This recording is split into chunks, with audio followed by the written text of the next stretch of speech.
मतदारसंघासाठी तुम्ही केलेल्या कामांचा माहिती देणारा रथ बारामतीमधून फिरताना आम्ही परवा गेले एक महिना 12 मी सुरू केला तो 12 जानेवारीला आणि आणखी एक रथ आता काल 4 दिवसांपूर्वी 2 दिवसांपूर्वी माझा 12 जानेवारीला सुरू झाला।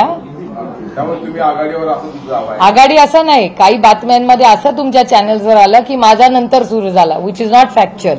Late data speak for itself. माझा रथ विथ नाही हो, ती एक गाडी आहे ज्याच्या माध्यमातून बारामती लोकसभा मतदारसंघातली केलेली कामं, माझा पार्लमेंटरी परफॉर्मन्स, मी मांडलेले मुद्दे याची एक छोटीशी फिल्म आहे, ती लोकांपर्यंत पोहोचावी म्हणून ती गाडी फिरते। मी काय रथबीत काय म्हणत नाही हो, पण त्याच्यामुळे ती गाडी 12 जानेवारीपासून 9 तालुक्यांमध्ये फिरते।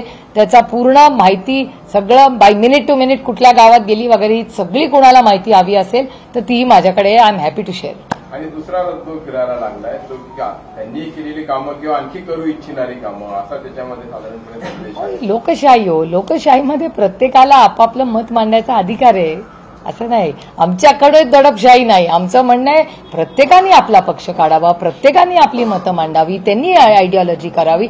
अरे विरोधक पण असला तर तो दिलदार असला पाहिजे, तभी तर मजा। आम्ही पार्लमेंटमध्ये जाऊन आमचा युक्तिवाद जेव्हा एकामेकाच्या विरोधात आम्ही बोलतो तेव्हा आमचे काही वैयक्तिक अंतर नसतात। आम्ही एक 25-30 असे खासदार आहोत जे सकाळी 11 वाजल्यापासून रात्री ज्या मिनिटाला पार्लमेंट संपताना तोपर्यंत आम्ही तिथेच हजर असतो। आमच्या सगळ्या म्हणजे आता संसद रत्न जेव्हा आमचा कार्यक्रम झाला त्याच्यात मी आणि जयंत सिन्हा तेच हसत होतो, किंवा केरळाचे आमचे प्रेमचंद्रनजी आहेत, किंवा ओडिसाचे भैतरी मेहताबजी आहेत, आम्ही 19-20 सगळे एकामेकाच्या नंतर बसलो। त्यामुळे आम्हाला सगळ्यांनाच कुठल्या ना कुठल्या पद्धतीने आमचं कौतुक केलं। आम्ही हसत होतो की जयंत सिन्हा माझ्यावर हल्ला चढवतात, मग मी चढवते इकडून, मग प्रेमचंद्रनजी माझा रेफरन्स घेतात, नाही तर मेहताबजींचं नाव मी भाषणात घेते। दिस इज पार्लमेंटरी डेमोक्रेसी। पार्लमेंटमध्ये चर्चा तर झालीच पाहिजे एकामेकाच्या मुद्द्यांवर, म्हणून जयंत सिन्हा आणि मी काही विरोधक होत नाही एकामेकाचे। आमची मैत्री एका जागेवर, आमची जी मतभेद आमचे आहेत ते वैचारिक आहेत, वैयक्तिक नाही आहेत।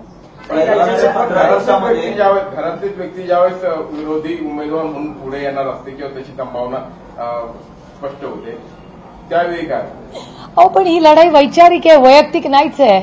माझे जर भारतीय जनता पक्षामध्ये एवढं मोठं माझं फ्रेंड सर्कल आहे, तर जर घरातली पण व्यक्ती उद्या माझ्या विरोधात लढली तर त्याच्यात गैर काय? त्याच्यामुळे काहीच प्रॉब्लेम नाही। तुम्ही बघा एनडी पाटील, सरोज पाटील माझ्या आत्या, अनेक वर्ष त्यांचे मिस्टर आणि आदरणीय पवार साहेब, त्यांचे आमच्या वैयक्तिक नात्यामध्ये कधीच अंतर आलं नाही। आणि जर एवढी वैचारिक प्रगल्भता नसेल तर मग हे काळ्याचे पांढरे होण्याचा उपयोग काय?